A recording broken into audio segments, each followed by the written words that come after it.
Good morning, dear students. Welcome you all on the platform of Hindguru Academy. Today I am going to start the third chapter of physiology, that is excretory product and their elimination. इससे पहले दो physiology के chapters जो हैं animal physiology के वो complete हो चुके हैं. आज जो है ये एक्सक्रीशन वाला चैप्टर है जिसमें मेनली कुछ जो अमोनिया हमारी बॉडी में ड्यूरिंग मेटाबॉलिज्म बनती है उसको लीवर में जो है कन्वर्ट कर दिया जाता है यूरिया जो है compare to ammonia less toxic कहलाया जाता है और इसको जो है और बनाया जाता है, यानी कि लीवर में यूरिया साइकिल चलती है जहां अमोनिया को चेंज कर दिया जाता है, कन्वर्ट कर दिया जाता है इनटू यूरिया. अब ये यूरिया यहाँ लीवर से जो है हार्ट में थ्रू हेपेटिक वेन जाएगा, तो सबसे ज़्यादा यूरिया जो है वो हेपेटिक वेन में होगा. अब हार्ट जो है जब पंप करेगा ब्लड तो पूरी बॉडी को भेजा जाएगा. इसमें से कुछ ब्लड जो है रीनल आर्टरी के थ्रू दोनों किडनी में जाएगा और किडनी का काम होता है इसको फिल्टर करने का, यानी किडनी जो है ब्लड को फिल्टर करेगी, उसमें से जो यूरिया है वो सेपरेट कर देगी. तो ये सब जो है आज शुरू कर रहे हैं इसके एक्सक्रीटरी प्रोडक्ट में. तो ड्यूरिंग मेटाबॉलिज्म बात करें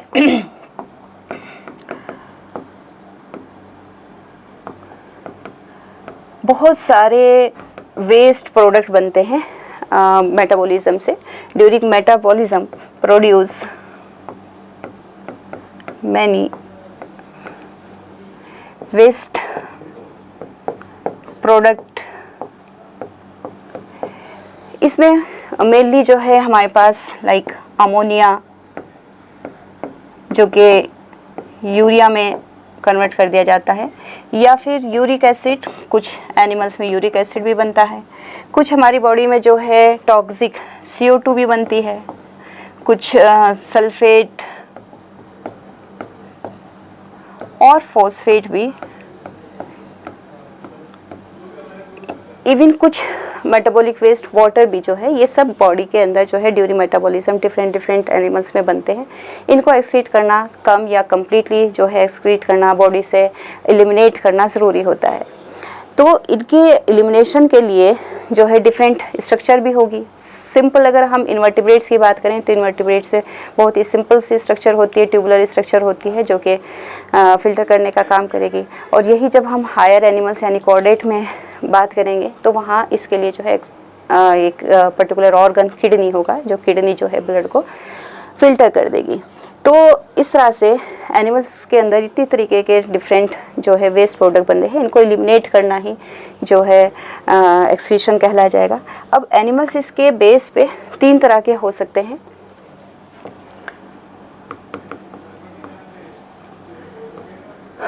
एमोनोटैलिक,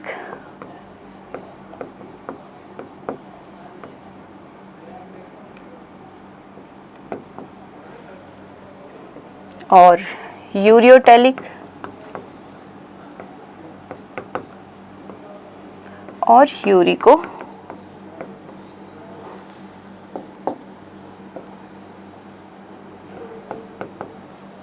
टैलिक. तो एनिमल्स को तीन हिस्सों में डिवाइड करते हैं. वो क्या एक्सक्रीट कर रहा है उसके बेस पे. जो एनिमल्स अमोनिया को एक्सक्रीट करते हैं वो एमोनोटैलिक, जो यूरिया को एक्सक्रीट करते हैं वो यूरियोटैलिक हो जाएगा, और जो यूरिक एसिड को एक्सक्रीट करेंगे वो यूरिकोटैलिक. सबसे ज़्यादा जो टॉक्सिक होता है वो अमोनिया होता है और लीस्ट टॉक्सिक जो है वो यूरिक एसिड होता है. तो on the basis of their excretion excrete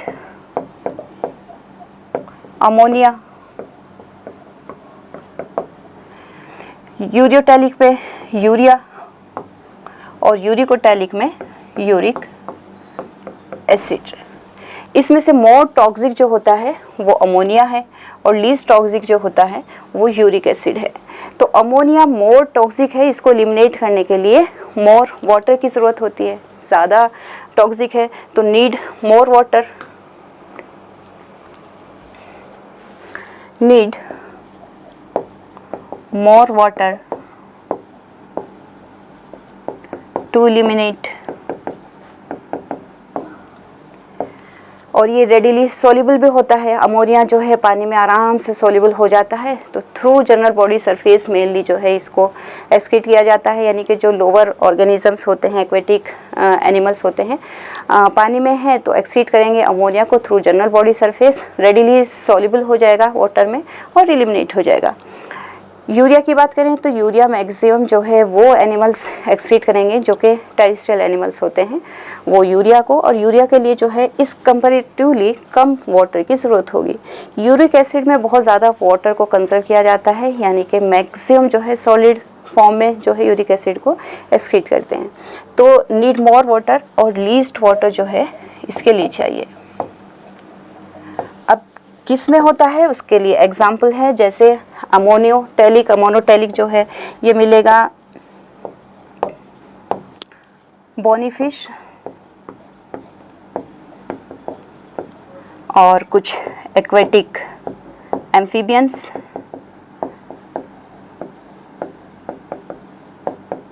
aquatic amphibians में हम लोग के पास जो है फ्रॉग आता है। फ्रॉग का जो लार्वा होता है टैडपोल लार्वा, तो वो एक्वेटिक हो जाएगा। इस तरह एक्वेटिक एम्फीबियंस है, बोनी फिश है। इसके अलावा जो इंसेक्ट है, आर्थ्रोपोड्स जो होते हैं, तो एक्वेटिक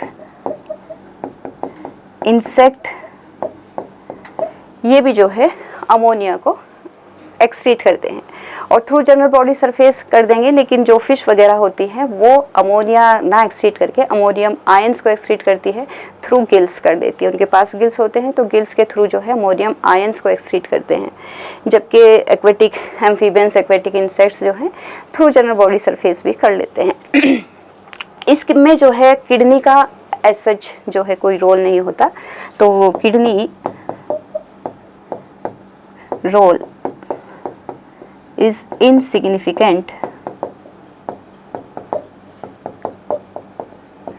to eliminate ammonia। वही यूरिया जो है वो एक्सक्रीट करते हैं टेरेस्ट्रियल जो एनिमल्स होंगे। तो इसमें एग्जांपल आ जाता है हमारा terrestrial amphibians,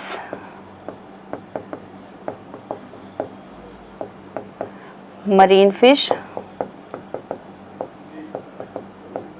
and mammals.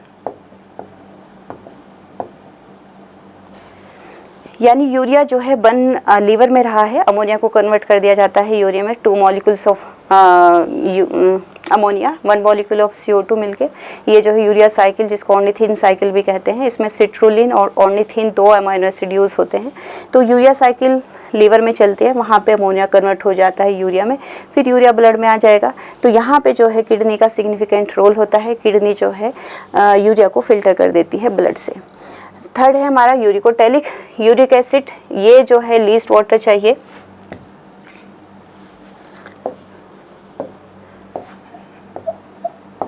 Least water चाहिए होता है इसको एलिमिनेट करने के यूरिक एसिड में। नीड टू एलिमिनेट, और ज़्यादातर in the form of either in the form of pellet और पेस्ट के फॉर्म में इसको जो है एक्सक्रीट किया जाता है। और ये जो है हमारे ज़्यादातर उन एनिमल्स में होगा जो कि एयर में होंगे, यानी कि एव से हमारा एग्जाम्पल यहाँ एग्जाम्पल ये हो जाएगा हमारे, जैसे कि एव्स है, रेप्टाइल्स हैं और इंसेक्ट्स हैं एंड स्नेल। तो ये इस तरह से जो है 3 तरह के से एनिमल को डिवाइड 3 हिस्सों में कर दिया जाता है कि वो किस बेस पे जो है क्या एक्सक्रीट कर रहे हैं उसके बेस पे, यानी अमोनोटैलिक, यूरियोटैलिक और uricotelic. Uricotelic means uric acid जो है एक्सक्रीट करते हैं। अब नेक्स्ट है कि कुछ इसके लिए हमारे पास कुछ स्ट्रक्चर, कुछ ऑर्गन्स होते हैं। अगर इनवर्टिब्रेट्स या लोअर एनिमल्स की बात करें तो वहाँ पे सिंपल कुछ ट्यूबुलर स्ट्रक्चर होती है, वहीं हायर एनिमल्स में जो है देखने को किडनी मिलती है। तो एक्सक्रीटरी स्ट्रक्चर,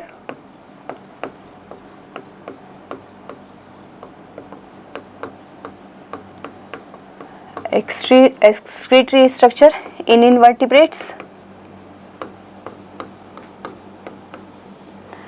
या इन नॉन कॉर्डेट्स लिख सकते हैं।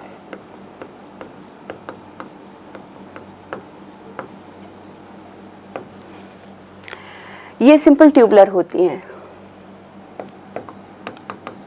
Simple tubular. वहीं पे हायर कॉर्डेट जो हैं, हायर एनिमल्स,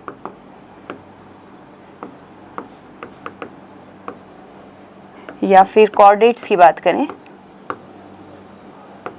तो more complex tubular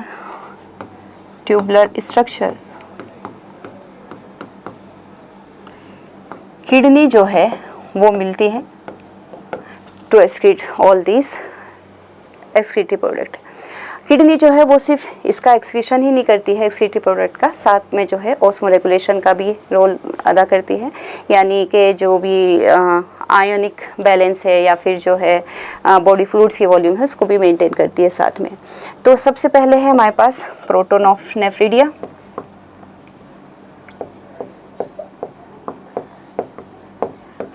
protonephridia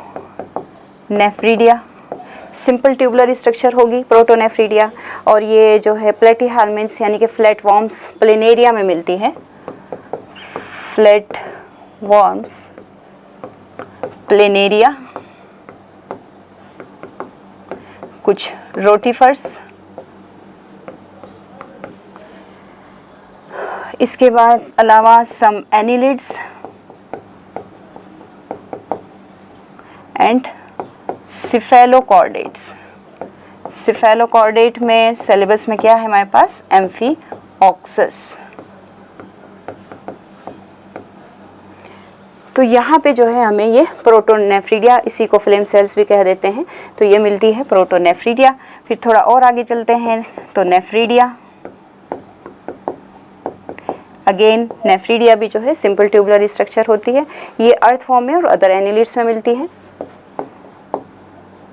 earth form and other annelids. उसके बाद है मेलपीजियन टिब्यूल्स। मेलपीजियन टिब्यूल्स ये भी एक्सक्रीटरी स्ट्रक्चर है, सिंपल ट्यूबुलर स्ट्रक्चर होती है। मेलपीजियन टिब्यूल्स जो है वो इंसेक्ट्स में होती है, आर्थ्रोपोड्स में, खासतौर से इंसेक्ट्स एंड इंसेक्ट्स और कॉकरोच में।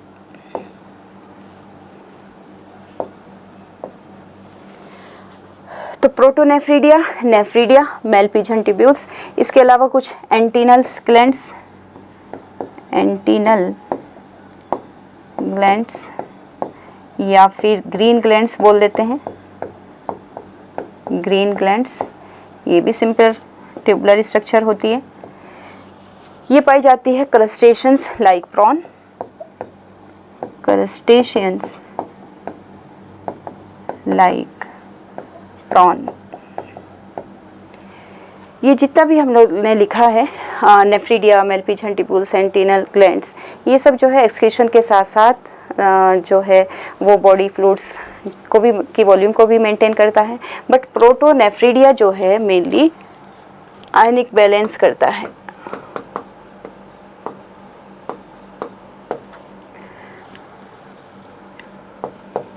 Ionic balance. तो नेक्स्ट है ह्यूमन एक्सक्रीटरी सिस्टम। ये अभी तक जनरल था, human excretory system.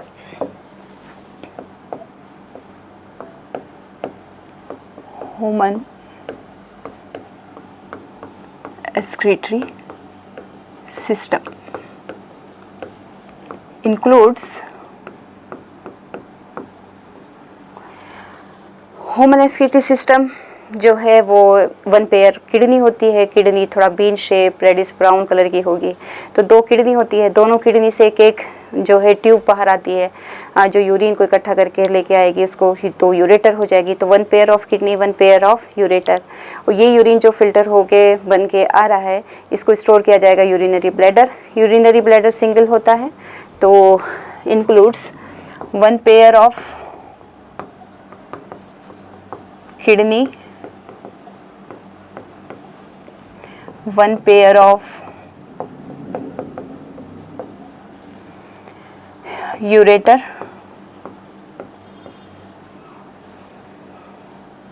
single urinary bladder to store urine, urinary bladder and urethra, urethra। तो वन पेयर किडनी, किडनी जो है प्राइमरी ऑर्गन हो जाएगा एक तरीके से एक्सक्रीटरी, ह्यूमन एक्सक्रीटरी सिस्टम का। तो एक पेयर किडनी है, एक पेयर जो है यूरेटर है, एक सिंगल यूरिनरी ब्लैडर है, सिंगल यूरिथ्रा है। तो हम लोग यहाँ बात करेंगे किडनी की। किडनी का साइज, उसका शेप, ये ह्यूमन किडनी की बात कर रहे हैं हम लोग। तो साइज की बात करें अगर इसकी, तो ये 10 से 12 सेंटीमीटर यानी 10 to 12 सेंटीमीटर लॉन्ग होती है, 5 to सेंटीमीटर इसकी विथ है, और थिकनेस में 2 से 3 सेंटीमीटर है। अच्छा, लोकेशन की बात करें तो लोकेशन जो है लास्ट थोरेसिक वर्टिब्री के से थर्ड लंबर वर्टिब्री के बीच में जो है दोनों तरफ प्रेजेंट होगी। तो size 10 to 12 centimetre in length, 5 to 7 centimetre in with, और 2 to 3 सेंटीमीटर जो है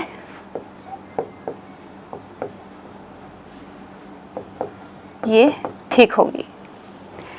इसका वेट देखें तो 120 to 170 ग्राम होगा। लोकेशन की बात करें तो लोकेशन जो है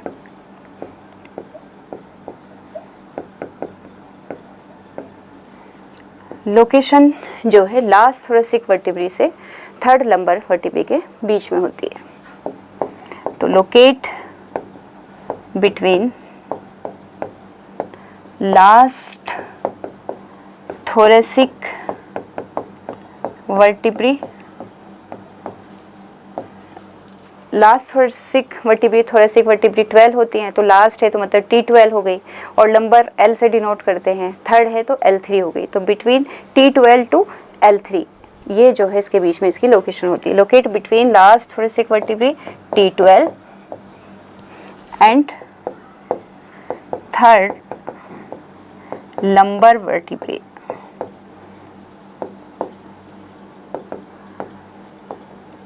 यानी L3। तो बिटवीन T12 टू L3 के बीच में जो है किडनी की पोजीशन होती है। अब किडनी जो है किससे बनी है?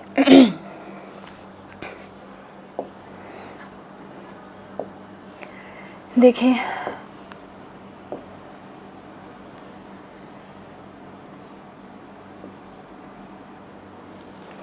किडनी जो है रेडिश ब्राउन कलर की होती है, बीन शेप होती है, और इसका जो इनर सरफेस है, इनर सरफेस जो कनकेव सरफेस है, वहाँ पे एक नोच होती है। इस नोच को हिलम कहते हैं। इसी नोच से जो है यहाँ से एंटर करेगी ब्लड वेसल्स, यहीं से जो है आर्टरी एंट्री करती है, यहीं से वेन जो है बाहर जाते हैं, नर्व जो है यहाँ से एंटर करेगी, और यहीं से एक यूरेटर जो है जो ये फिल्टर करेगी, उस यूरिन को लेके यूरिनरी ब्लैडर तक जाएगी।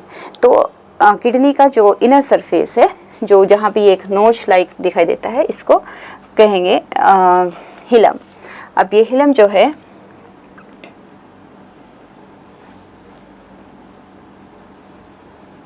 ये यूरेटर हो जाएगा, और यहीं से जो है ब्लड वेसल सेंटर कर जाएगी।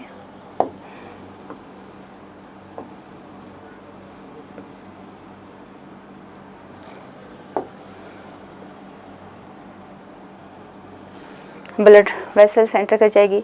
अब ये किडनी की अगर हम बात करें तो किडनी का जो अंदर का जो पार्ट है ये दो हिस्सों में बटा होगा। आउटर जो है वो कॉर्टेक्स होगा, इनर जो है मेडुला होगा। मेडुला जो है वो फर्दर 8 to 12 जो है कोनिकल पिरामिड्स में बटा हुआ होता है, जिसको मेडुलरी पिरामिड्स कह देते हैं। तो इसके ऊपर एक जो है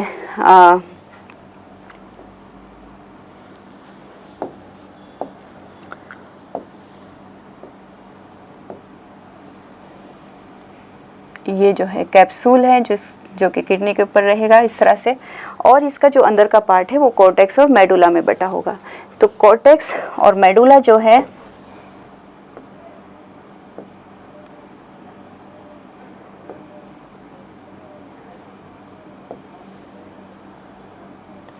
इस तरह से मेडुला।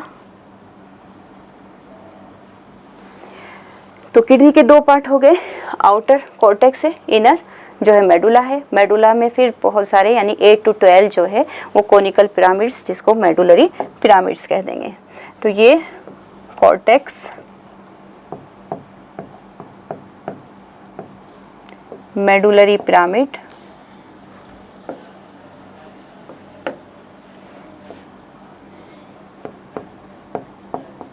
Medullary pyramids.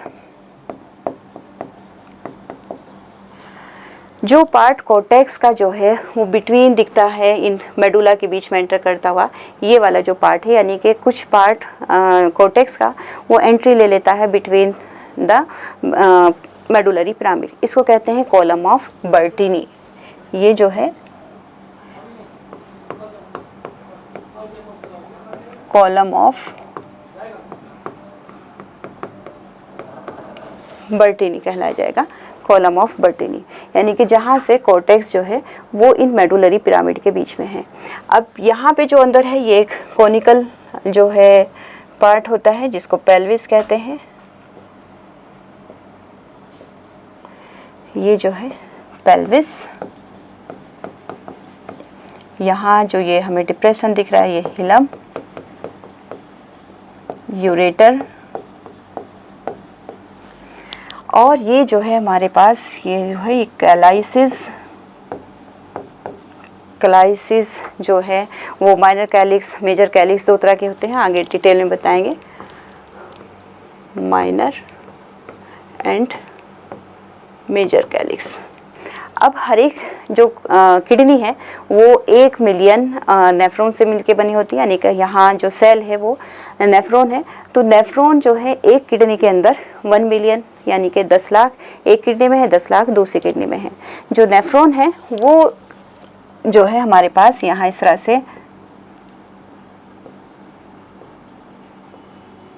ये loop of Henle, PCT, DCT, और ये हो जाएगा यहाँ कलेक्टिंग डक्ट। तो नेफ्रॉन की डिटेल पढ़ेंगे तब आगे देखते हैं। तो लोकेशन हो गई, हमारा साइज शेप हो गया, कलर इसका जो है रेडिश ब्राउन है, बीन शेप होती है, और अंदर से जो है वो दो हिस्सों में बटी है। जो ऊपर का पार्ट है वो कॉर्टेक्स है, अंदर वाला पार्ट मेडुला है। मेडुला फिर जो है जो मेडुलरी पिरामिड होते हैं ये 8 to 12 होते हैं। हर एक किडनी जो है 1 million of nephron, 1 million nephron in a single kidney। तो इस तरह से 10-10 लाख दोनों में होता है। अब डिटेल पढ़नी है हम लोग को जो है नेफ्रॉन की। तो नेफ्रॉन जो है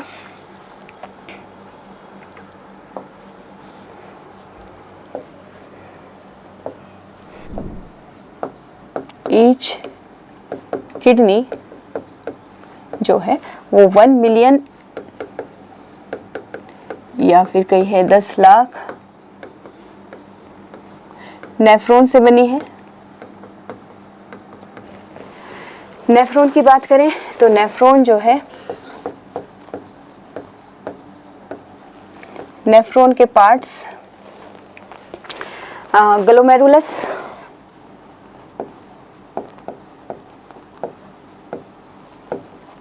ग्लोमेरुलस प्लस रीनल ट्यूब्यूल्स होती है। फिर रीनल ट्यूब्यूल्स जो है, रीनल ट्यूब्यूल्स, एक्चुअल में जो ग्लोमेरुलस है वो तो ग्रुप ऑफ कैपिलरीज है, तकरीबन 50 कैपिलरीज होती हैं। तो जो ये ग्रुप ऑफ कैपिलरीज है ये रीनल ट्यूब्यूल्स में आके वहाँ पे फिल्टर करता है ब्लड को।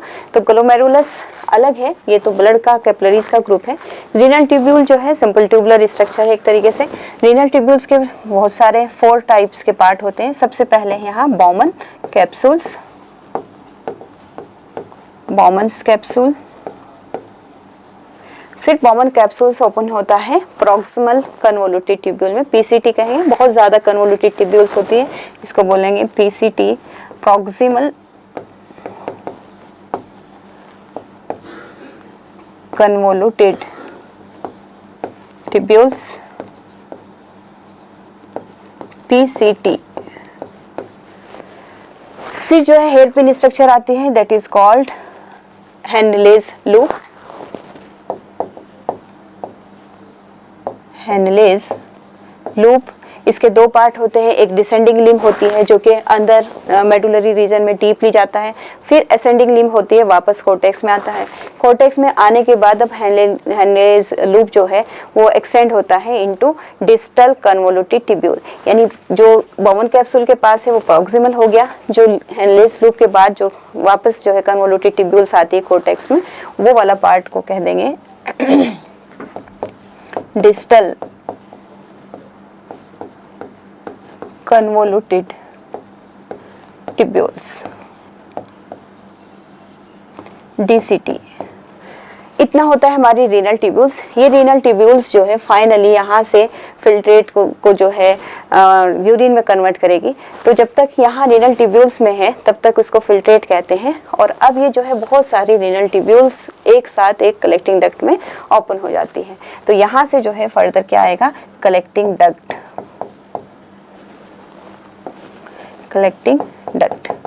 But collecting duct is not the part of renal tubule. तो कलेक्टिंग डक्ट को हम यहाँ इंक्लूड नहीं करेंगे। जो रीनल ट्यूब्यूल है वो उसमें 4 ही पार्ट होंगे हमारे। बॉमन कैप्सूल्स है जो कि एक कप लाइक स्ट्रक्चर होता है, फिर proximal convoluted tubules, Henle's loop and distal convoluted tubules. ऐसे तकरीबन 250 जो रीनल ट्यूब्यूल्स है या फिर कहिए कि नेफ्रॉन है वो ओपन होते हैं एक सिंगल कलेक्टिंग डक्ट में। ऐसे क्योंकि 1 मिलियन ऑफ नेफ्रॉन है तो बहुत सारी जो है कलेक्टिंग डक्ट होती है। बट कलेक्टिंग डक्ट जो है इज नॉट द पार्ट,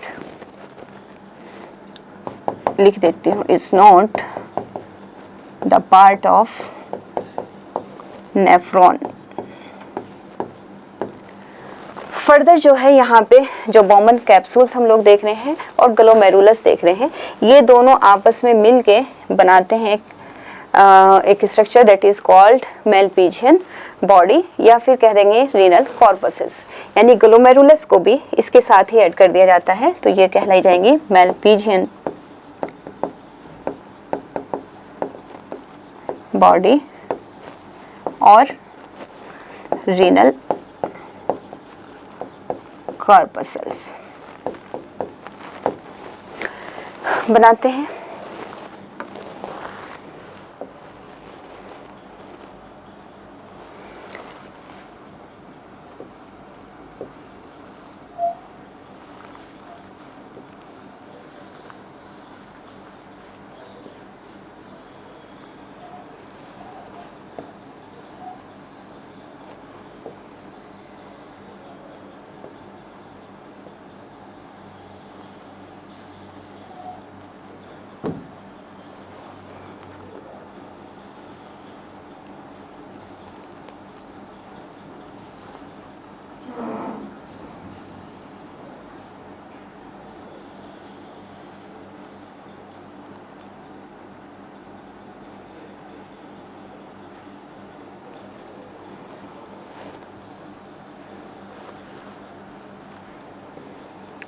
ये पीसीटी है। अब पीसीटी जो है थोड़ा थिन हो जाती है, ये descending limb of loop of Henle है।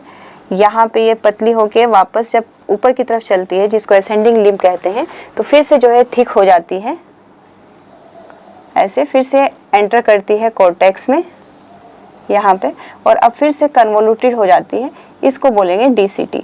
तो इतना पार्ट होता है नेफ्रॉन का जो हम लोग ने भी लिखा। ये बॉमन कैप्सूल्स है, PCT descending limb of Henle's loop, ये असेंडिंग लिम्ब है। जो हेनलेज लूप है उसका कुछ पार्ट थिक होता है, लेकिन जो मेडुला में होता है मैक्सिमम पार्ट जो है थिन है। फिर यहाँ जो है ये डिस्टल कन्वोल्यूटेड ट्यूब्यूल्स, और यहाँ से ओपन हो जाती है फिर कलेक्टिंग डक्ट में। बट कलेक्टिंग डक्ट जो है वो एक तरीके से इसका पार्ट नहीं होता, और एक कलेक्टिंग डक्ट जो है वो कोर्टेक्स से लेके मेडुलरी रीजन तक पूरे लंबाई में अलोंग द लेंथ जो है वो रन करती है। और इसमें और भी बहुत सारे जो है बीच बीच में नेफ्रॉन आके इसमें मर्ज हो जाते हैं। तो एक ही कलेक्टिंग डक्ट में तकरीबन 250 नेफ्रॉन आके यहाँ ओपन होते हैं इस तरह से। जो लास्ट पार्ट होता है कलेक्टिंग डक्ट का, उसको डक्ट ऑफ बेलिनी बोल देते हैं, duct of Bellini, duct of Bellini. ऐसे बहुत सारी कलेक्टिंग ट्यूब्यूल आपस में मर्ज होके फाइनली जो है वो माइनर कैलिक्स में ओपन होती है। माइनर कैलिक्स फिर आपस में मर्ज करके मेजर कैलिक्स फिर पेल्विस में, पेल्विस से यूरेटर में। अब ये वाला जो पार्ट है इसको कहेंगे बॉमन कैप्सूल्स, बॉमन्स कैप्सूल। ग्लोमेरुलस की बात करें तो ये ग्लोमेरुलस जो है वो पार्ट है जो है आर्टरीज का।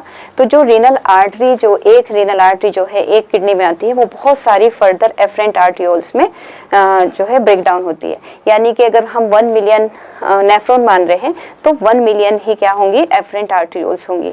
अब ये एफरेंट आर्टियोल्स ब्लड लेके आती हैं तो इनका जो है डायमीटर काफ़ी थिक होता है। यहाँ पे आके ये इस ग्लोमेरुलस कप में, जो कि डबल लेयर्ड कप होता है, यहाँ के बहुत सारी बारीक बारीक जो है कैपिलरीज में टूट जाते हैं, और इसी पूरे स्ट्रक्चर को कहा जाता है ग्लोमेरुलस। यहाँ से जब ये बाहर आती है तो काफ़ी थिन फॉर्म में बाहर आती है। अभी भी इसको आर्ट्रियोल ही कहेंगे, वेन नहीं कहेंगे। तो इसको जो लेके बाहर आ रही है ब्लड को, वो इफरेंट आर्ट्रियोल है, और जो आर्टरी जो है लेके आ रही है ब्लड इस बॉमन कैप्सूल में, वो एफरेंट आर्ट्रियोल का जो डायमीटर होता है वो ज़्यादा होता है, मतलब ब्रॉड होता है, लेकिन इसकी जो ल्यूमन है एफरेंट आर्ट्रियोल की काफ़ी नैरो होती है। ऐसा इसलिए है ताकि यहाँ पे ज़्यादा ब्लड एक साथ जो है आएगा और धीरे धीरे यहाँ से निकलेगा, तो एक प्रेशर डेवलप होगा। उसी के प्रेशर के अंडर में जो है यहाँ ब्लड जो है फिल्टर होगा, और फिल्टर होके कहाँ जाएगा, बॉमन कैप्सूल्स में। तो ये है एफरेंट आर्ट्रियोल।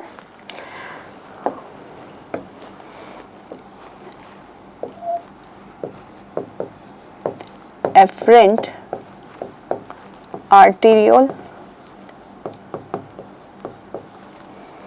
आर्टीरियोल होगी, यहाँ से ब्लड आ रहा है और यहाँ से जाएगा, तो ये वाला जो पार्ट होता है इसको इफरेंट,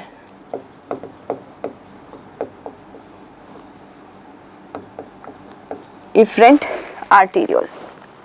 तो एफरेंट आर्ट्रियोल ब्लड लेके आ रही है ग्लोमेरुलस में, और यहाँ फिल्टर होने के बाद इफरेंट आर्ट्रियोल उस ब्लड को लेके बाहर जाती है।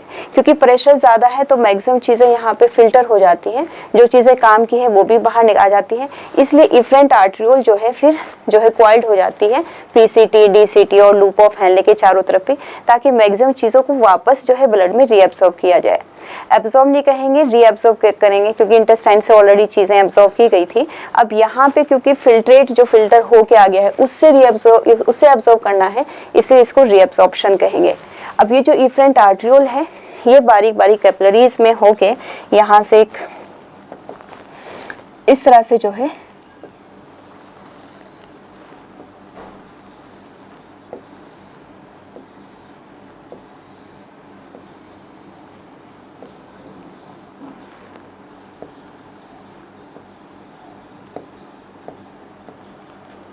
फिर यहाँ DCT पे,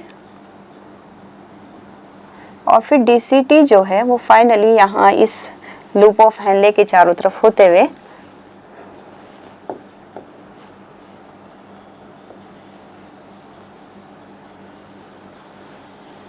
इस तरह से बाहर आ जाएगी।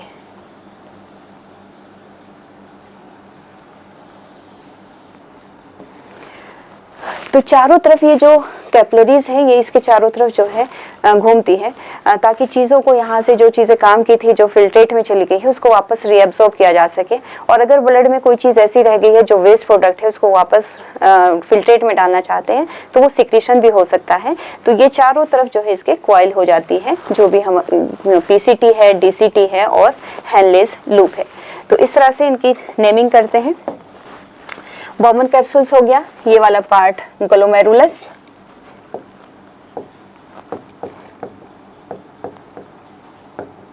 ग्लोमेरुलस जो है टफ्ट ऑफ 50 कैपिलरीज होता है, टफ्ट ऑफ कैपिलरीज। तो एक सिंगल एफरेंट आर्ट्रियोल है जो कि तकरीबन 50 जो है कैपिलरीज में टूटी है और फिर यहाँ से वापस कंबाइन होकर इफरेंट आर्ट्रियोल ही फिर चारों तरफ घूम रही है। तो ये वाला जो पार्ट है यहाँ से लेके यहाँ तक कहिए, ये वाले पार्ट को कहते हैं पीसीटी यानी कि प्रॉक्सिमल कन्वोल्यूटेड ट्यूब्यूल। ये वाला जो पार्ट है ये कहला जाएगा डीसीटी यानी कि डिस्टल कन्वोल्यूटेड ट्यूब्यूल। जो हेयर पिन स्ट्रक्चर है ये हेयर पिन की तरह दिख रही है, जिसके दो पार्ट है, एक डिसेंडिंग पार्ट है, एक जो है असेंडिंग पार्ट है। तो ये हो गया हैंडलेस लूप, हैंडलेस लूप। इस हैंडलेस लूप में दो पार्ट है, एक ये वाला पार्ट है डिसेंडिंग लिम्ब और ये असेंडिंग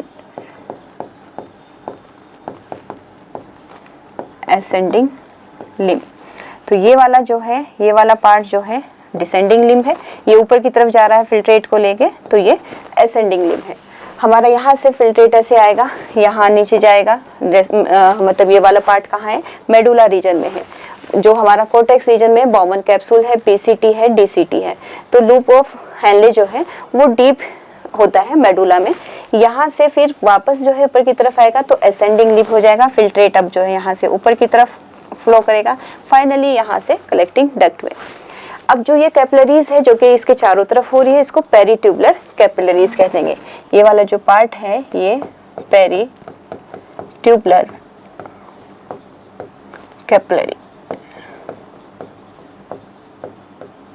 पेरीट्यूबुलर कैपिलरीज होती हैं। और वो पर्टिकुलर कैपिलरी इफरेंट आर्ट्रियोल की जो कि चारों तरफ होती है हैंडलेस लूप के, इस पर्टिकुलर को कहा जाता है वसा रेक्टा।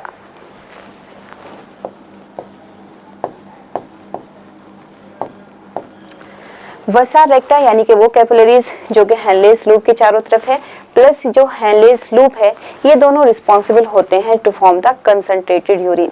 यानी कि जितना यूरिन फिल्टर, जितना ब्लड फिल्टर होता है उसका 99% तो रीअब्सॉर्ब हो जाता है, ओनली 1% जो है वो यूरिन में कन्वर्ट होता है। तो जो ये कंसंट्रेटेड यूरिन है जो कि 4 टाइम्स कंसंट्रेट होता है, उसके लिए जो रिस्पॉन्सिबल है वो हमारा हैंडलेस लूप प्लस ये वसा रेक्टा ही होता है। तो इस तरह से हमारा नेफ्रॉन है, इसका इतना पार्ट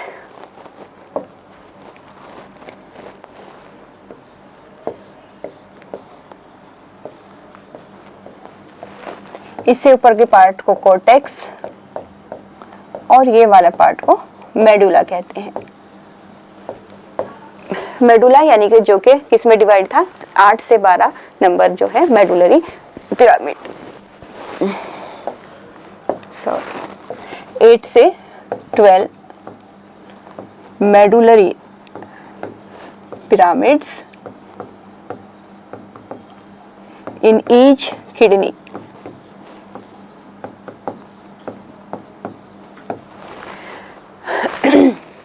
तो इस तरह से नेफ्रॉन का स्ट्रक्चर हो गया है।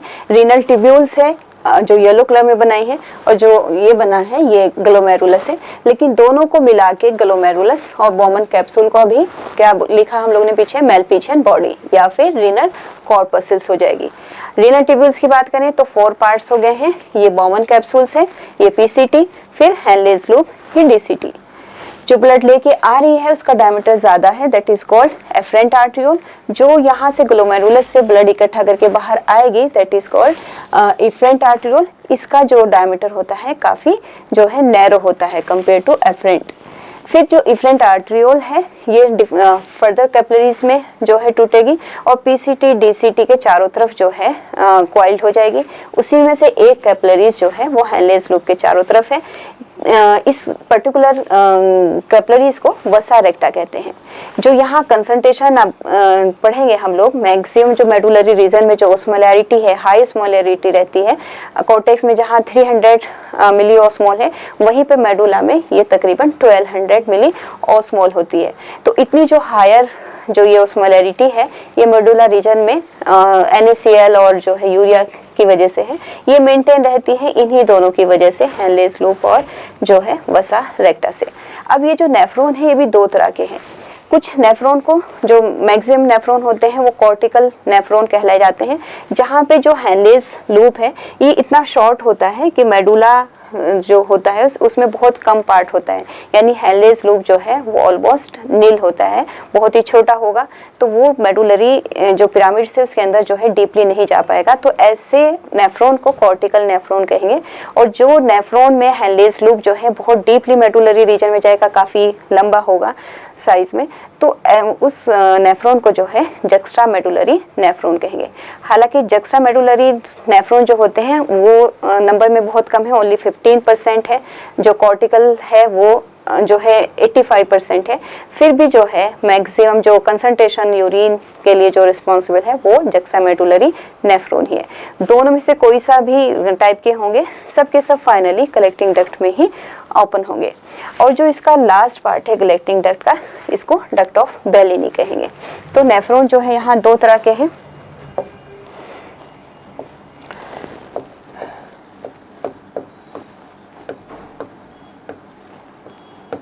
दो तरह के हैं, एक cortical nephron,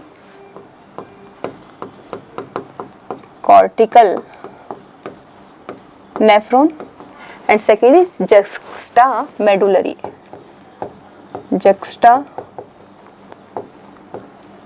medullary nephron.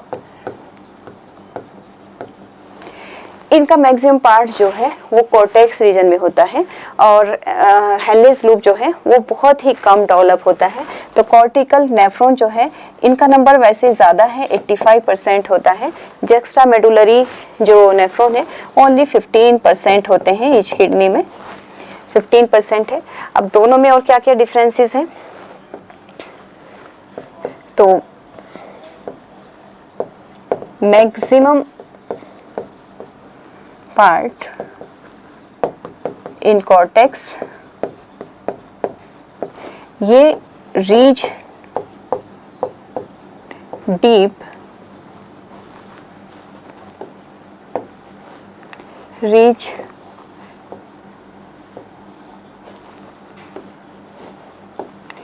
deep into the medulla।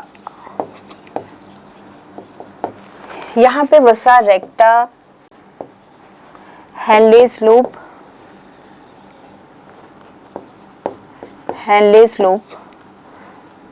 Is very short,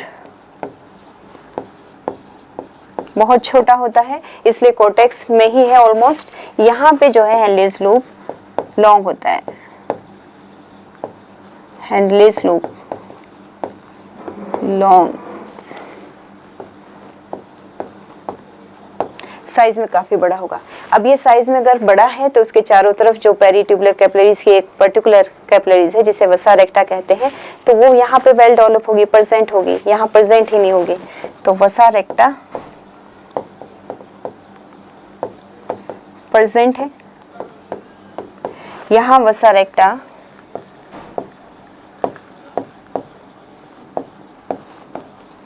is absent. एक और है भी आगे बताएंगे, जक्स्ट्रा मेडुलरी एपरेटस, वो भी यहाँ पे एब्सेंट होता है। जक्स्ट्रा मेडुलरी एपरेटस यहाँ पे एब्सेंट है, ये यहाँ परसेंट होता है। तो भले ही जो है नंबर में काफ़ी कम है, 15% है, लेकिन यही जो है मेनली कंसंट्रेटेड यूरिन के लिए जो है रिस्पॉन्सिबल भी है। तो दोनों तरह के हैं, बनाते हैं इसको।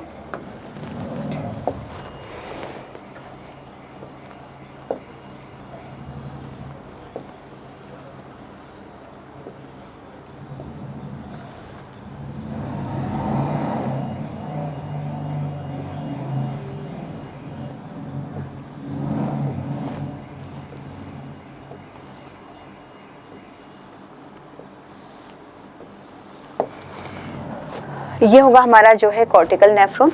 दूसरा जो है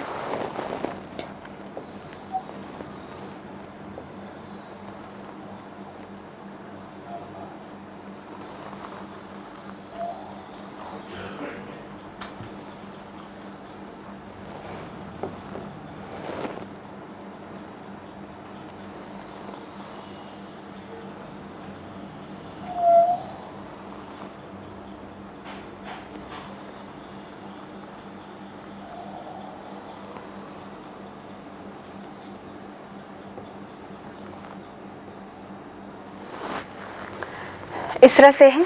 तो ये जो है हमारा कॉर्टिकल नेफ्रॉन हो जाएगा। इसमें यहाँ ऐसे ग्लोमेरुलस,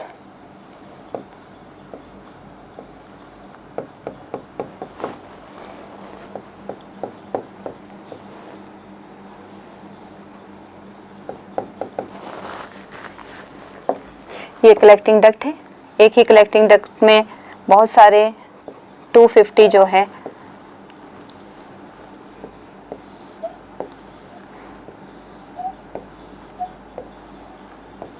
कलेक्टिंग डक्ट। तो दो तरह के 85% जो है वो इस तरह के होते हैं, जहां हेनलेस लूप जो है बहुत ही शॉर्ट है और सिर्फ कॉर्टिकल रीजन में ही ऑलमोस्ट ये रहेगा। यहाँ पे हेनलेस लूप जो है काफी लॉन्ग है, तो डीपली एंट्री लेगा मेडुलरी रीजन में, तो यही जो है ज्यादा कंसंट्रेट भी करेगा। यहाँ पे जो है हमारा जो वसा रेक्टा होगा वो वेल डेवलप होगा। यहाँ से कैपिलरी जैसे आएगी, यहाँ से ऐसे, तो वो जो है इसके चारों तरफ ऐसे वसा रेक्टा फॉर्म कर देगी। ये वसा रेक्टा जो है कॉर्टिकल नेफ्रॉन में प्रेजेंट नहीं होगा। तो इस तरह से जो कॉर्टिकल नेफ्रॉन है ये 85% है, ये वाले जो है 15% है, बट यही जो है मेनली रिस्पॉन्सिबल है फॉर कंसंट्रेटेड यूरिन। तो इस तरह से दो तरह का हो गया। यहाँ पे भी होगा ये जो है कैपिलरीज, लेकिन ये ऑलमोस्ट सब कहाँ पे है,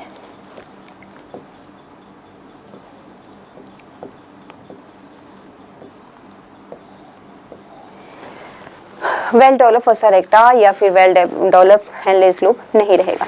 तो इस तरह से दो तरह के नेफ्रॉन हो गए। फर्दर हम लोग आगे पढ़ते हैं यूरिन फॉर्मेशन।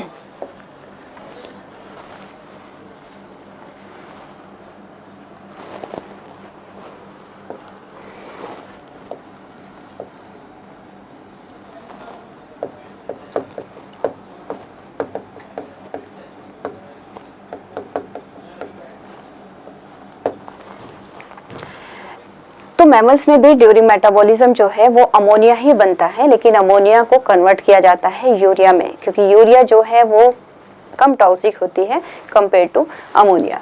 तो यहाँ से जो अमोनिया बनेगा मेटाबॉलिज्म के टाइम में, 2 molecule of ammonia and 1 molecule of CO2 मिलके 3 ATP खर्च होगा और यूरिया बन जाएगा। और ये सब जो है, जो ये प्रोसेस है complete, that is called urea cycle या फिर ऑर्निथिन साइकिल, ये लीवर में होगी। तो देखते हैं यहाँ जो है 2 मॉलिक्यूल अमोनिया के और 1 मॉलिक्यूल जो है CO2 का, ये मिलके बनाएंगे यूरिया। यहाँ तकरीबन 3 ATP का खर्च होता है। इसको कहा जाता है यूरिया साइकिल या फिर यूरिया साइकिल या फिर ऑर्निथिन साइकिल। कहाँ पे होती है? लीवर में होगी। तो लीवर के अंदर जो है बहुत ज़्यादा जो है वो यूरिया बन जाएगा। यहाँ से जो ब्लड जो है यूरिया लेके जाएगा हार्ट को, तो लीवर से एक क्या निकलेगी? हिपैटिक वेन होगी। हिपैटिक वेन कहाँ जाएगी? हार्ट को ब्लड लेके जाएगी। वेन का काम होता है ब्लड लेके जाना। तो हेपेटिक वेन जो है कलेक्ट करेगी ब्लड को लीवर से और कहाँ जाएगी, हार्ट में। तो हार्ट में जो ब्लड जा रहा है वो कैसा ब्लड जा रहा है, विथ यूरिया जा रहा है। और क्योंकि यहाँ पे बन ही रहा है लीवर में, तो सबसे ज़्यादा जो यूरिया का अमाउंट होगा वो इस हेपेटिक वेन में होगा। तो यहाँ पे क्या है, more amount of urea present in blood। जो ब्लड जो है हेपेटिक वेन में है, क्योंकि जो हमारी बायोसिंथेटिक प्रोसेस है या यूरिया साइकिल है वो लीवर में चल रही है, तो लीवर से जो ब्लड जो है हार्ट को भेजा जा रहा है उसमें जो है मोस्ट अबंडेंट या फिर मोर अमाउंट ऑफ यूरिया की होगी। अब हार्ट का काम है कि वो पंप कर देगा ब्लड को, तो इस ब्लड में से एक जो है, जो आर्टरी से एक आर्टरी जो है वो ब्लड लेके जाएगी किडनी को, उसका नाम होगा रीनल आर्टरी। रीनल आर्टरी जो है फर्दर बहुत सारी एफरेंट आर्ट्रियोल में टूटेगी। अब वो ग्लोमेरुलस में जाके वहाँ फिल्टर होगा, तो वहाँ से यूरिया जो है फिल्टर करके बॉमन कैप्सूल में आ जाएगा और ब्लड को क्लीन कर दिया जाएगा। अब जो वेन किडनी से बाहर आएगी उस वेन को क्या कहा जाएगा, दैट इज रीनल वेन। और रीनल वेन में जो है ऑलमोस्ट नील होगा जो है यूरिया। तो renal vein have least amount of urea. तो मोर अमाउंट जो है हेपेटिक वेन में है, लीस्ट अमाउंट जो है वो रीनल वेन में है। वो वेन जो कि पूरा ब्लड जो है एक किडनी से इकट्ठा करके वापस इंफीरियर वेना केवा में मर्ज हो जाएगी, इस तरह से। तो यूरिन फॉर्मेशन की जो है 3 स्टेप है। अब जो फिल्टर होने की बात हो रही है, ये अभी तक तो हमने कैसे बन रहा है यूरिया इसकी बात कर रहे हैं। अब ब्लड जो है यूरिया में है, तो यूरिया से किडनी किस तरह से फिल्टर करेगी, तो 3 स्टेप से। फर्स्ट जो है वो अल्ट्रा फिल्ट्रेशन है, यानी ग्लोमेरुलस फिल्ट्रेट करेगा इसको, तो फिल्ट्रेशन हो जाएगा जो कि अंडर प्रेशर होगा, that is ultra filtration.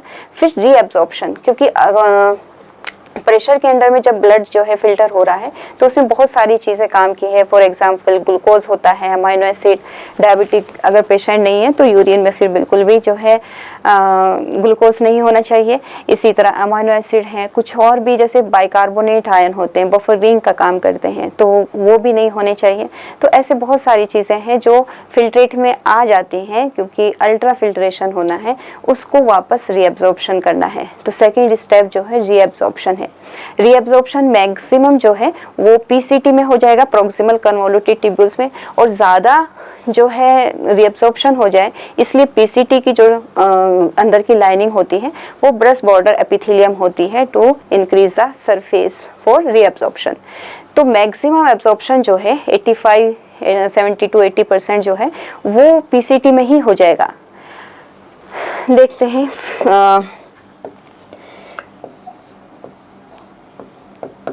Urine formation. Urine formation का फर्स्ट स्टेप जो है अल्ट्रा फिल्ट्रेशन, सेकेंड रीअब्जॉर्प्शन,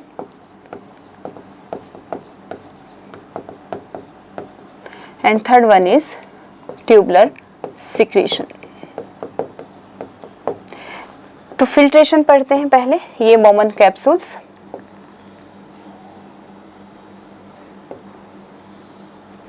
यहाँ पे एफरेंट आर्ट्रियोल जो है वो एक बहुत ही ब्रॉड डायमीटर के साथ एंट्री लेती है यहाँ पे, और जब बाहर जाती है तो काफ़ी थिन डायमीटर है। यहाँ पे सबसे पहले तो हम लोग देखेंगे कि कैसे यहाँ पे जो फिल्टर हो रही है ये मेम्ब्रेन कितनी थिक है। यहाँ पे डिफरेंट जो है ये कैपिलरीज,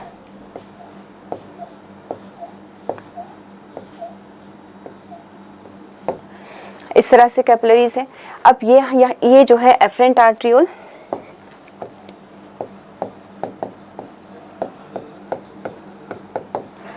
एफरेंट आर्ट्रियोल, और ये जो है इफरेंट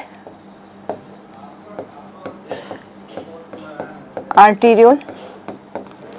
तो जो ये मेम्ब्रेन है जहाँ से जो है चीज़ें फिल्टर होने वाली है, ये फिल्ट्रेट जो मेम्ब्रेन है 3 मेम्ब्रेन से मिलके बनी होती है। एक तो मेम्ब्रेन है हमारी इन कैपिलरीज की, क्योंकि कैपिलरीज जो है वो सिर्फ ट्यूनिका इंटीमा से बनी होती है, सिंगल लेयर है, दैट इज कॉल्ड एंडोथेलियम। तो एंडोथेलियम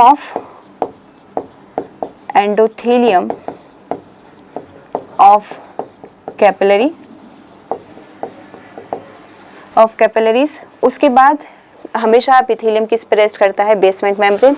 और बेसमेंट मेम्ब्रेन इसकी भी होगी तो कॉमन बेसमेंट मेम्ब्रेन रहेगी। तो सेकेंड लेयर जो है वो बेसमेंट मेम्ब्रेन।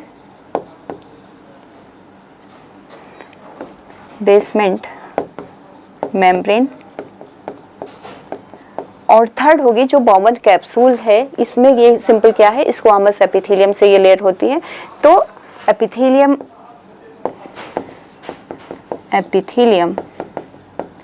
ऑफ, जो कि सिंपल स्क्वामस की बनी होती है, ऑफ बॉमन कैप्सूल्स।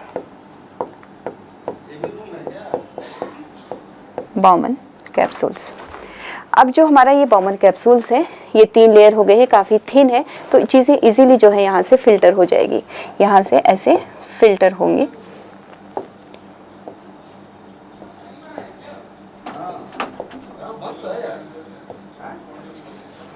ये यहाँ से फिल्टर होगा।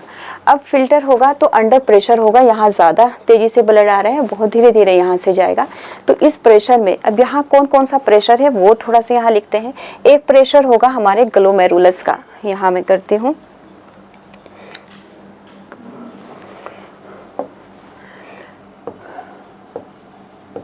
ग्लोमेरुलस हाइड्रोस्टेटिक प्रेशर, ये प्रेशर काफ़ी ज़्यादा होता है, 55 mm Hg, 55 mm Hg होता है। पॉजिटिव प्रेशर होता है, इसी प्रेशर के अंदर जो है चीज़ें फिल्टर होने वाली है। फिर जो दूसरा प्रेशर होगा यहाँ पे, क्योंकि चीज़ें इस ब्लड में जो है बहुत सारे प्रोटीन भी होंगे, लार्ज साइज़ के प्रोटीन होते हैं, जैसे सबसे ज़्यादा एल्बुमिन है, ग्लोबुलिन है। तो ये जो प्रोटीन है ये तो यहाँ से फिल्टर नहीं हो पाएंगे, तो जो यहाँ प्रोटीन होंगे ये नीचे जमेंगे, या फिर RBC है ये यहाँ पे हो गई, तो ये अपोजिट डायरेक्शन में इस तरह से जो है यहाँ पे प्रेशर करेंगे। तो ये जो प्रेशर होगा, इस प्रेशर को कहेंगे ब्लड अपोजिट डायरेक्शन में ये जो है चल रहा है, तो ब्लड कोलोइडल ऑस्मोटिक प्रेशर। ये जो प्रेशर होता है ये 30 mm Hg होता है, लेकिन ये पॉजिटिव है, ये जो है उल्टी डायरेक्शन में हो रहा है, तो इसको नेगेटिव प्रेशर कहते हैं, यानी अपोजिट डायरेक्शन में लग रहा है। फिल्ट्रेट को फिल्टर होके नीचे आना है, लेकिन कोलोइडल जो है वो ऊपर की तरफ प्रेशराइज कर रहे हैं, तो ये नेगेटिव प्रेशर है। फिर एक प्रेशर तीसरा और कहाँ होगा, यहाँ बॉमन कैप्सूल बिल्कुल तो खाली होगा नहीं, यहाँ पे कुछ चीज़ें ऑलरेडी है और इसकी मेम्ब्रेन भी है, तो ये कहीं ना कहीं ये भी प्रेशर कैसे देगी, अपोजिट डायरेक्शन में होगा। तो कैप्सुलर हाइड्रोस्टेटिक प्रेशर होगा थर्ड। कैप्सुलर हाइड्रोस्टेटिक प्रेशर, ये भी जो है अपोजिट डायरेक्शन में है, तो ये भी नेगेटिव प्रेशर होगा, लेकिन ये काफ़ी कम होता है, ये होता है तकरीबन 15 mm Hg, तो ये भी कैसा है, नेगेटिव। तो नेट जो प्रेशर है,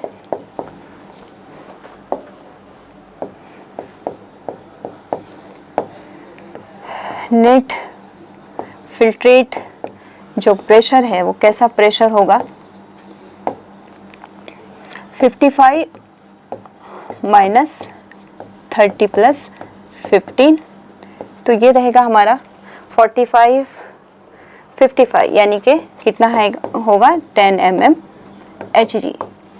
इस प्रेशर के अंदर जो है क्या हो रहा है, ग्लोमेरुलस से चीज़ें फिल्ट्रेट हो रही है, जो फिल्टर होती है उसको क्या कहेंगे, glomerulus filtrate rate. Glomerulus filtration rate, ये कितना होता है 125 ml पर मिनट, यानी कि 1 मिनट में इतना फिल्टर होके चीज़ें यहाँ पे आ जाएंगी। ये जो यहाँ जो फिल्टर होके आ रही है 125 ml पर मिनट है। अगर इसको पूरे दिन के हिसाब से निकालें तो काफ़ी ज़्यादा अमाउंट हो जाती है। ये हो जाती है इक्वल हो जाती है 180 लीटर पर डे। तो अगर इतना ज़्यादा हर दिन जो है यूरिन बनेगा तो ये तो प्रॉब्लमेटिक होगा। इसका मैक्सिमम पार्ट जो है वो रीअब्सॉर्ब करना होगा। तो मैक्सिमम पार्ट इसका रीअब्सॉर्ब हो जाएगा, बाकी के हिस्से में हमारा बोमन कैप्सूल आगे किस में एक्सटेंड करेगा, पीसीटी में, तो वहाँ पे जाके एब्जॉर्ब हो जाएगा। और इसका 99% जो है वो एब्जॉर्ब होगा, सिर्फ 1% ही वो कन्वर्ट होगा जो है यूरिन में। तो यहाँ जो फिल्ट्रेट है, जो चीज़ें हैं यहाँ जो फिल्टर हो रही है, क्योंकि प्रेशर के अंडर हो रही है 10 mmHg, तो यहाँ चीज़ें बहुत सारी लाइक अमाइनो एसिड, ग्लूकोज और बाइकार्बोनेट आयन, ज़्यादातर चीज़ें जो है यहाँ फिल्टर हो जाएंगी यहाँ से। अगर हम बॉमन कैप्सूल्स के एपिथेलियम की बात करें तो बॉमन कैप्सूल की जो एपिथेलियम है ये यहाँ 2 लेयर हैं। ये आउटर लेयर है that is simple squamous epithelium है, लेकिन जो इनर वॉल होती है थोड़ी सी स्पेशल सेल्स होती हैं जिसको पोडोसाइट कहते हैं। यहाँ की जो सेल्स हैं उनको पोडोसाइट्स कहते हैं। ये पोडोसाइट जो है स्लिट लाइक स्ट्रक्चर बनाती हैं। पोडोसाइट फॉर्म स्लिट और पोर, जो कि एक फिल्ट्रेशन का इफेक्ट देती है, फिल्टर करती है चीज़ों को। अब ये इस तरह से फिल्ट्रेशन हो जाएगा। कितना फिल्ट्रेट होगा, कितना ब्लड हम लोग का यहाँ पे जो है फिल्टर होगा पर मिनट, इतना तो ये बन गया है, लेकिन कितना ब्लड आ रहा है, तो यहाँ पे जो है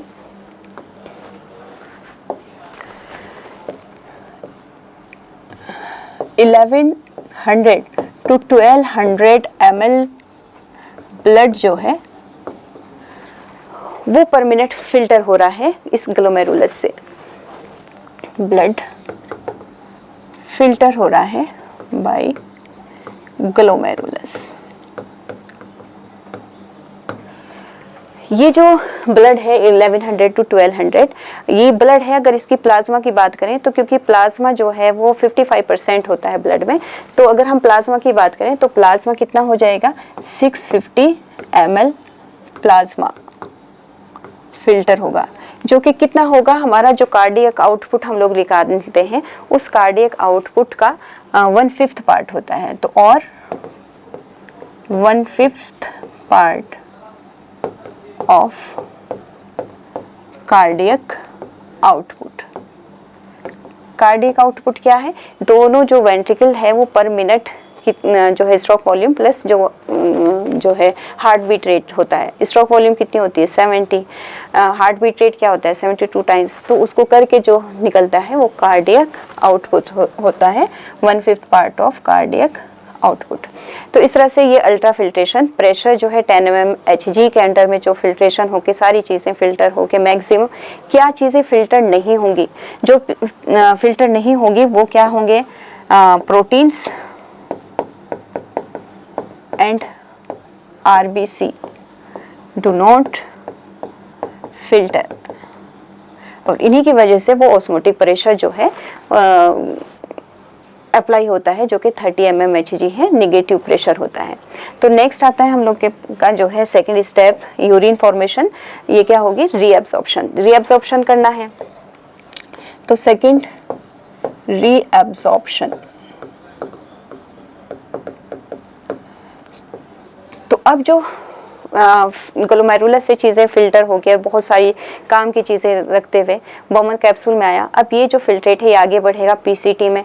पीसीटी जो है हाईली कॉइल्ड है और उसके अंदर जो है ब्रश बॉर्डर एपिथेलियम है ताकि इंक्रीज कर सके रीअब्सॉर्प्शन पार्ट को। तो जो पीसीटी है सबसे पहले यहाँ देखते हैं पीसीटी में कितना होता है, मैक्सिमम यहीं पे होगा जो रीअब्सॉर्प्शन होगा। तो पीसीटी में 70 to 80% जो रीअब्सॉर्प्शन है वो यहाँ पे होता है, 70 to 80% रीअब्सॉर्प्शन। ये रीअब्सॉर्प्शन किस किस चीज़ का हो जाएगा, तो यहाँ पे रीअब्सॉर्प्शन हो जाएगा हमारे जो है कुछ एक्टिवली रीअब्सॉर्प्शन होगा, कुछ पैसिवली होगा। तो एक्टिव होगा हमारा ग्लूकोज, अमाइनो एसिड, और सोडियम आयन एक्टिवली रीएब्सॉर्ब्ड हो जाएंगे। इसके अलावा कुछ और चीज़ें भी जो है जाएंगी, लेकिन वो पैसिव ट्रांसपोर्ट होगा। जैसे सोडियम आयन, बाइकार्बोनेट आयन है, HCO3 है, ये पैसिवली ट्रांसपोर्ट हो जाएगा, क्योंकि यहाँ पे फिल्ट्रेशन में ज़्यादा अमोनिया होगा, ज़्यादा हाइड्रोजन आयन होंगे। ये काम के नहीं है, लेकिन फिर भी क्योंकि जो है हायर कंसंट्रेशन फिल्ट्रेट में हो गई है, ब्लड में लो कंसंट्रेशन है, तो पैसिवली जो है ये भी रीअब्सॉर्ब हो जाएंगे। कुछ अमाउंट हो जाएगा, जैसे अमोनिया, H आयन जो है, ये सब कैसे होंगे, पैसिवली रीअब्सॉर्ब हो जाएंगे जो है ब्लड में। कुछ पार्ट, वैसे अमोनिया को तो एक्सक्रीट ही होना है, तो हम ऐसे यहाँ कहते ही नहीं है खास तौर से, क्योंकि जितना जो है जाना है मैक्सिमम, लेकिन क्योंकि हायर परसेंटेज है तो थोड़ा बहुत जो है ये भी रीअब्सॉर्ब हो जाएगा। या और भी चीज़ें जो काम की है वो हो जाएंगी। फिर यहाँ पे क्योंकि जहाँ ये सारी चीज़ें जा रही हैं ब्लड में, तो पीछे पीछे वाटर भी जाएगा, तो वाटर का भी ट्रांसपोर्ट कैसे होगा, वाटर भी मैक्सिमम यहाँ पे रीअब्सॉर्ब हो जाएगा। 70 to 80% हर चीज़ होगी। देखा जाए तो ग्लूकोज और अमाइनो एसिड ये तो 100% ही रीअब्सॉर्ब कर ले जाएंगे, लेकिन वाटर जो है वो जो मूव करेगा वो ऑस्मोसिस से करेगा। अब यहाँ ये किस में कर रहे हैं, पेरिट्यूबुलर कैपिलरीज में, यानी 70 to 80% reabsorption in peritubular capillaries from PCT। Reabsorption 70 to 80% reabsorption in peritubular capillaries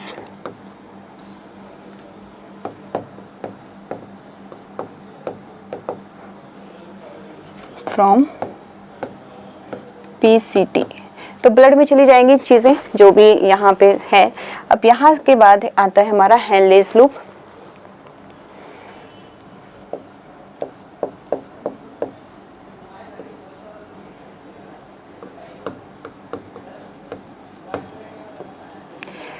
Henle's loop जो है एज सच कुछ रीअब्सॉर्प्शन नहीं करता है। थोड़ा बहुत जो डिसेंडिंग लिम्ब है वहाँ से वाटर का रीअब्सॉर्प्शन होगा, लेकिन वो भी कहाँ पे होता है, हमारे जो है मेडुलरी रीजन में, यानी कि यहाँ पे कोई रीअब्सॉर्प्शन नहीं हो रहा है। फर्दर हम लोग चलते हैं DCT। DCT जो है डिस्टल कन्वोल्यूटेड ट्यूब्यूल, यहाँ पे 15%, यहाँ हम लिख सकते हैं नो रीअब्सॉर्प्शन। फिर है DCT, तो 70 to 80% वहाँ हो गया है, तकरीबन 15% रीअब्सॉर्प्शन यहाँ हो जाएगा, 15%।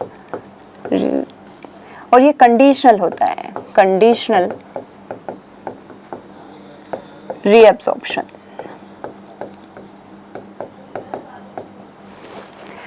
यानी अगर बॉडी में जो है ब्लड वॉल्यूम या फिर जो है फ्लूइड वॉल्यूम या फिर आयनिक pH ये सब जो है ज़रूरत है उसके हिसाब से, तो कंडीशन के हिसाब से रीअब्सॉर्प्शन होना है, और अगर होना भी है तो काफ़ी कम, 15% तक ही होगा।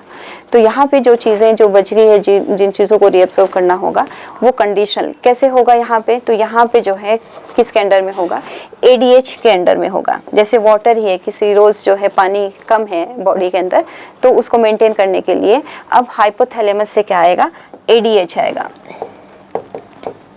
तो ADH जो है किस पे काम करेगा, ADH act on DCT to reabsorb to reabsorption of water। या फिर यही ADH जो है एड्रेनलिन वहाँ से एल्डोस्टेरोन जो है, जो हमारी एड्रिनल ग्लैंड है वहाँ से एल्डोस्टेरोन जो है रिलीज कराएगा, और एल्डोस्टेरोन जो है अब रीअब्जॉर्प्शन बढ़ा देगा DCT से सोडियम आयन का। तो एल्डोस्टेरोन इसके इफेक्ट में जो कि एड्रिनल ग्लैंड से आया है, ये भी एक हार्मोन है, एड्रिनल ग्लैंड के कोर्टेक्स से रिलीज होता है। ये भी कहाँ पे एक्ट करेगा, act on DCT to reabsorption of sodium ions. तो यहाँ पे ये हो जाएगा। और फाइनली हमारा क्या आएगा आगे, कलेक्टिंग डक्ट। तो कलेक्टिंग डक्ट से भी रीअब्जॉर्प्शन हो जाएगा, reabsorption of water, maximum water को रीअब्जॉर्ब कर लिया जाएगा, तो वाटर का रीअब्जॉर्प्शन कर सकते हैं।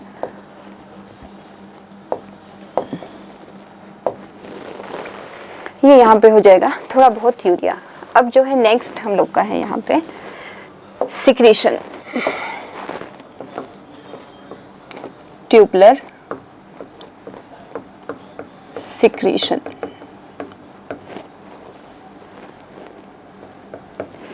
तो ट्यूबुलर सिक्रीशन का मतलब है कि जब ब्लड फिल्ट्रेट होके इफरेंट आर्ट्रियोल में गया तो वहाँ पे कुछ चीज़ें जो है अभी फिल्टर नहीं हुई है, जैसे कुछ अमोनिया रह गया है, कुछ अमोनियम आयंस रह गए हैं, या फिर हाइड्रोजन आयन रह गए, पोटेशियम आयंस कुछ रह गए हैं, तो उन सब को एक्सक्रीट कर दिया जाता है, वापस सिक्रीट कर दिया जाता है ट्यूब से वापस फिल्ट्रेट में। इसी को कहा जाता है ट्यूबुलर सिक्रीशन। तो पीसीटी की बात करें तो यहाँ सिक्रीशन होगा H ion plus H ion and ammonia का। डीसीटी की बात करें तो डीसीटी से सिक्रीशन हो जाएगा H आयन का एंड पोटेशियम आयन, और अगर अमोनिया भी है, NH3 भी है, तो इसको भी जो है यहाँ सिक्रीट कर दिया जाएगा। डीसीटी में भी H का या पोटेशियम आयन, इन सब का यहाँ पे भी सिक्रीशन हो जाता है। ये सिक्रीशन जो है आयनिक बैलेंस और पीएच को भी बैलेंस करते हैं। तो यहाँ से डीसीटी से भी जो है, जैसे यहाँ पीछे हम लोगों ने लिखा 15% ये है। यहाँ रीअब्जॉर्प्शन और किसका होता है, बाइकार्बोनेट आयन का भी जो है रीअब्जॉर्प्शन यहाँ पे भी हो जाएगा, पीसीटी में भी हो जाएगा। तो इस तरह से जो है 3 स्टेप हो गई है यूरिन फॉर्मेशन की। अल्ट्रा फिल्ट्रेशन जो कि अंडर प्रेशर हो रहा है, ज़्यादातर चीज़ें जो है वो फिल्ट्रेट में आ जाती है। तब तक हम फिल्ट्रेट करते हैं, कहते हैं जब तक कि डीसीटी से वो कलेक्टिंग डक्ट में ना जाए। एक बार कलेक्टिंग डक्ट में एंटर कर जाता है तो यूरिन कहना शुरू कर देते हैं। उससे पहले फिल्ट्रेट है। तो फिल्ट्रेट में बहुत सारी चीज़ें यूजफुल होती हैं जिसको वापस जो है ब्लड में डालना ज़रूरी है। इसी को रीअब्जॉर्प्शन कहते हैं। यानी जो डायग्राम में बुक में जो दिए हैं, जो एरो जो है फिल्ट्रेट से बाहर आते हुए दिखते हैं, दैट शो रीअब्जॉर्प्शन। और जो एरो जो है हमें ट्यूब के अंदर जाते हुए दिख रहे हैं, दैट मीन्स ट्यूबुलर सिक्रीशन। यानी अगर कुछ ब्लड में ऐसी चीज़ें रह गई जो वेस्ट है तो उनको वापस जो है सिक्रीट कर दिया जाता है फिल्ट्रेट में, ताकि उनको यूरिन के साथ बाहर एक्सक्रीट कर दिया जाए। तो इस तरह से जो है ह्यूमन एक्सक्रीटरी सिस्टम कंप्लीट हो गया हम लोग का, और यूरिन फॉर्मेशन हो गया है। बाकी जो ट्यूबुलर फंक्शन है, ट्यूब्स का फंक्शन है अलग अलग, उनके अंदर की एपिथेलियम कैसी है, ये सब जो है नेक्स्ट लेक्चर में। Okay, thank you very much सुनने के लिए आप लोग का, थैंक यू।